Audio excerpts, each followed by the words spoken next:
Hello students, मैं सुरेश सिंह आपके लिए 11th स्टैंडर्ड के अंदर फिजिक्स का एक इंट्रोडक्शन लेकर आया हूँ कि फिजिक्स कैसे पढ़नी है।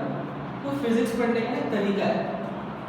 फिजिक्स को आप समझ नहीं पाते स्टार्टिंग से और इसकी वजह से आपको क्या होती है, प्रॉब्लम होती है। तो ये प्रॉब्लम आपको ना हो, इसके लिए मैं एक वीडियो लेकर आया हूँ आपके लिए। तो इस वीडियो के अंदर हम डिस्कस करेंगे introduction to physics and the concept of vector. चलो भाई, फिजिक्स क्या है? सबसे पहले फिजिक्स के अंदर हम क्या डील करते हैं? फिजिक्स साइंस की ब्रांच है। दरअसल साइंस की 3 ब्रांचेस होती हैं, फिजिक्स, केमिस्ट्री एंड बायोलॉजी। तो फिजिक्स के अंदर जो मेन कॉन्सेप्ट आपका चलता है, फिजिक्स के अंदर जो आप डील करते हो वो डील करते हो फिजिकल वर्ल्ड के बारे में। फिजिकल वर्ल्ड यानी कहने का मतलब क्या है? इस पूरे संसार के अंदर या इस पूरे यूनिवर्स के अंदर या इस पूरे वर्ल्ड के अंदर जो भी फिजिकल चीजें हो रही हैं उसको आप डील करते हो कि वो फिजिकल चीज हुई कैसे है, यानी उस फिजिकल चीज के पीछे क्या प्रिंसिपल है, क्या प्रिंसिपल रहा है उसके पीछे, क्या सिद्धांत रहा है, उसके पीछे क्या प्रिंसिपल रहा है, तो इसको हमें डिस्कस करना है। जैसे मैं आपको एग्जांपल दूं, हमने स्टडी कर रखी है कि इलेक्ट्रिक मोटर जो होता है, एक इलेक्ट्रिक मोटर जो होता है वो क्या करता है, अराउंड रिवॉल्व करता है अपनी एक्सिस के चारों तरफ। या इलेक्ट्रिक मोटर जो है वो क्या करती है, रिवॉल्व करती है, ठीक है, या रोटेट करती है। तो इलेक्ट्रिक मोटर क्यों रोटेट करती है? तो इसके पीछे भी कॉन्सेप्ट लगता है जिसको हम बोलते हैं electro magnetic induction. Electromagnetic induction, या आपने पढ़ा होगा फ्लेमिंग का जो लेफ्ट हैंड रूल होता है, फ्लेमिंग का जो लेफ्ट हैंड रूल होता है वो यहाँ पे काम आता है इलेक्ट्रिक मोटर के रोटेट करने के पीछे। या आप देखो कि कोई भी चीज, एग्जांपल जैसे इलेक्ट्रिसिटी है, तो किसी भी सर्किट में इलेक्ट्रिसिटी कब फ्लो करेगी, किसी भी चीज में इलेक्ट्रिसिटी कब फ्लो करेगी, सर्किट के अंदर इलेक्ट्रिसिटी का फ्लो करने का क्या रीजन रहा है? तो इसके पीछे रीजन होता है कि इलेक्ट्रॉन्स का फ्लो है। उस इलेक्ट्रॉन के फ्लो की वजह से उस सर्किट के अंदर इलेक्ट्रिसिटी का क्या हो जाता है, फ्लो हो जाता है भाई। चलो भाई आगे चलते हैं। और क्या एग्जांपल हो सकता है इसके अंदर? इलेक्ट्रिक जनरेटर के अंदर, इलेक्ट्रिक जनरेटर के अंदर हमने क्या देखा है कि वो जनरेट करता है ऑल्टरनेटिंग करंट। तो एक इलेक्ट्रिक जनरेटर कैसे ऑल्टरनेटिंग करंट को या एसी करंट को जनरेट कर पाता है? तो इसके पीछे हमने क्या रीजन देखा है? वहां पे भी हमने कॉन्सेप्ट देखा है कि फ्लेमिंग राइट हैंड रूल के अकॉर्डिंग वो जो इलेक्ट्रिक जनरेटर है उसमें जो कॉइल होती है वो कॉइल मैग्नेटिक फील्ड लाइंस पे क्या करती है, रोटेट करती है। तो उसकी वजह से क्या बन जाता है, एसी करंट बन जाता है, ऑल्टरनेटिंग करंट बनता है। डीसी जनरेटर भी होता है जिसके अंदर डीसी करंट बनता है, उसके कॉन्सेप्ट्स अलग है। अभी फिजिक्स के अंदर तो हम ये जानेंगे कि कोई भी चीज कैसे हो रही है, उसके पीछे क्या रीजन है। तो इन चीजों को डिस्कस किया जाता है फिजिक्स के अंदर। चलो भाई, इतना जानकारी आपको बहुत है। फिलहाल हम फिजिक्स के अंदर आगे अब चलेंगे फिजिकल वर्ल्ड को समझने के लिए, फिजिक्स को समझने के लिए जो एक वेक्टर का कॉन्सेप्ट है। तो इस वेक्टर के कॉन्सेप्ट को हमें क्या करना है, समझना है। तो इस वेक्टर के कॉन्सेप्ट के अंदर सबसे पहले हम जान लेते हैं कि वेक्टर क्या होता है। वेक्टर क्या चीज है? किसी भी क्वांटिटी का या फिजिकल क्वांटिटी का, किसी भी फिजिकल क्वांटिटी का क्या होना चाहिए, उसका मैग्नीट्यूड होना चाहिए, उसके पास डायरेक्शन होनी चाहिए, डायरेक्शन होनी चाहिए, और वो फॉलो करे लॉ ऑफ वेक्टर एडिशन। ये इंपॉर्टेंट है भाई, लॉ ऑफ वेक्टर एडिशन। ये बहुत एक बढ़िया बात बन जाती है यहाँ पे जो समझने वाली है कि लॉ ऑफ वेक्टर एडिशन क्या है। तो फिजिक्स में आपने सुना होगा कि मैग्नीट्यूड और डायरेक्शन जिसके पास होगा that is a physical quantity यानी वेक्टर क्वांटिटी, बट उसके साथ साथ लॉ ऑफ वेक्टर एडिशन भी होना चाहिए। और इस लॉ ऑफ वेक्टर एडिशन के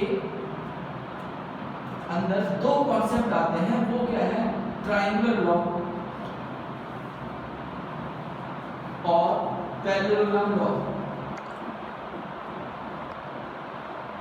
इसके अंदर 2 मेन कॉन्सेप्ट आते हैं। तो तो जो वेक्टर का कॉन्सेप्ट हम समझते हैं, तो इस वेक्टर कॉन्सेप्ट के अंदर हम डिस्कस करते हैं क्या, मैग्नीट्यूड होना चाहिए, डायरेक्शन होना चाहिए, लॉ ऑफ वेक्टर एडिशन होना चाहिए। लॉ ऑफ वेक्टर एडिशन के अंदर दो लॉ होते हैं, एक होता है triangular law of vector addition और एक होता है parallelogram law of vector addition. चलो भाई, अब हम ये समझेंगे कि दरअसल जो ये वेक्टर क्वांटिटी है इसके अंदर वेक्टर जो है वो कैसे बनता है, एक वेक्टर को कैसे शो करते हैं।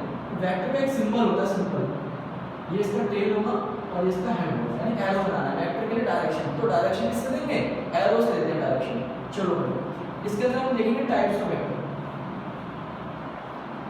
वेक्टर का क्या टाइप हो सकता है, तो वेक्टर को समझने के लिए आप एक चीज जान लो कि अगर आपको फिजिक्स के अंदर अच्छा करना है तो वेक्टर का कॉन्सेप्ट आपको आना चाहिए। ये vector concept 12th standard, 11th standard, JEE mains, NEET exam, हर किसी के लिए एक इंपॉर्टेंट कॉन्सेप्ट बन जाता है वेक्टर कॉन्सेप्ट। चलो भाई, टाइप्स ऑफ वेक्टर को समझते हैं। सबसे पहले एक होता है पैरेलल वेक्टर, एक होता है एंटी पैरेलल वेक्टर,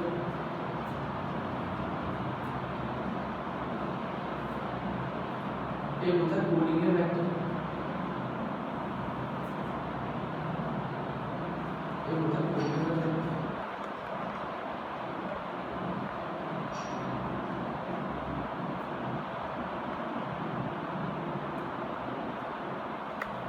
चलो भाई जल्दी जल्दी स्टार्ट करते हैं। एक तो पैरेलल वेक्टर, तो पैरेलल वेक्टर क्या होगा, जो वेक्टर, जैसे आपने सुना होगा पैरेलल लाइंस, बहुत सिंपल चीज है पैरेलल लाइंस, ठीक है। पैरेलल वेक्टर क्या होगा, मान लेते हैं ए और बी, किसी भी वेक्टर को आप ऐसे शो कर सकते हो, ए वेक्टर, या कोई दूसरा वेक्टर क्या होगा, बी वेक्टर, या कोई तीसरा वेक्टर क्या हो सकता है, सी वेक्टर। इस टाइप से शो करेंगे इसको, वेक्टर को। चलो भाई, तो पैरेलल वेक्टर की केस में क्या होगा कि मान लो अगर ए वेक्टर और बी वेक्टर सेम डायरेक्शन में हो और पैरेलल हो, यानी ए वेक्टर और बी वेक्टर सेम डायरेक्शन में हो और पैरेलल हो, यानी इनका गैप जो है, इनका गैप इक्वल होना चाहिए, पैरेलल की डेफिनेशन होती है, तो इसे बोलेंगे पैरेलल वेक्टर। ये क्या हो जाएगा, एंटी पैरेलल वेक्टर हो जाएगा। कोलिनियर वेक्टर हो जाएगा अलोंग द सेम लाइन। अगर एक कार्टेशियन प्लेन हम मान लें, x एक्सिस y एक्सिस, तो इसमें along the same line a vector भी कहां होना चाहिए, इस डायरेक्शन, और b वेक्टर भी कहां होना चाहिए, इस direction. Collinear along the same line, और इस केस में थीटा कितना हो जाएगा, 0 डिग्री का थीटा बन जाता है।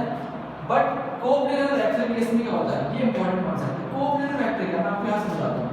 कोप्लेनर वेक्टर के केस में होता क्या है, कोप्लेनर वेक्टर के केस में यहां समझाता हूं आपको मैं, कि अगर मान लो एक बॉडी जो है, कोई बॉडी ओरिजिन पे रखी हुई है, किसी बॉडी को आपने ओरिजिन पे प्लेस कर दिया है, ठीक है, तो ओरिजिन पे प्लेस करने की वजह से अब उस पे ना फोर्सेस लगाते हैं कुछ, मान लेते हैं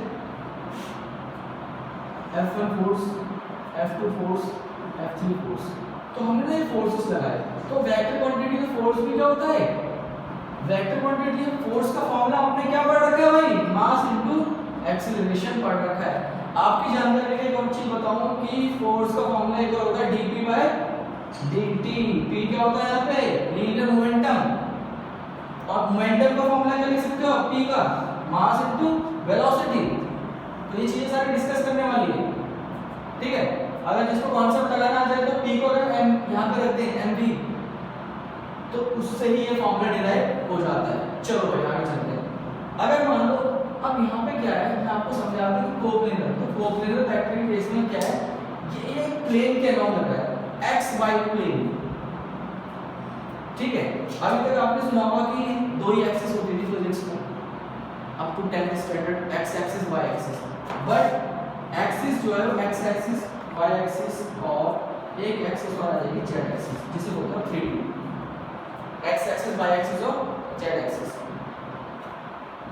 अब मान लो इन दोनों में से इसको सेलेक्ट कर लिया है, जैसे मैंने यहाँ पे लिखा है आपको एक्स एक्सिस और वाई एक्सिस, तो अगर आप इसको हटा दो तो ये प्लेन में, ये फोर्सेस एक प्लेन में लग रहे हैं। तो अगर एक प्लेन में कोप्लेन मतलब एक ही प्लेन में अगर जो वेक्टर शो होते हैं या किसी बॉडी पे लगते हैं या किसी बॉडी का डायरेक्शन दिखाने की कोशिश करते हैं तो वो वेक्टर हो जाता है क्या, कोप्लेनर वेक्टर हो जाता है वो।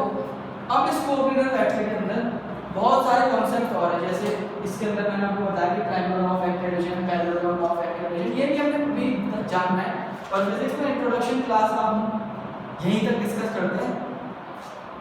अभी कुछ स्टूडेंट्स का मुझे एक ओवरव्यू मिला कि वीडियोस बहुत अच्छी हैं, उन्हें वीडियोस बहुत अच्छी लग रही है और वो ज़्यादा से ज़्यादा शेयर भी करें, बट एक प्रॉब्लम आ रही है कि साउंड क्वालिटी।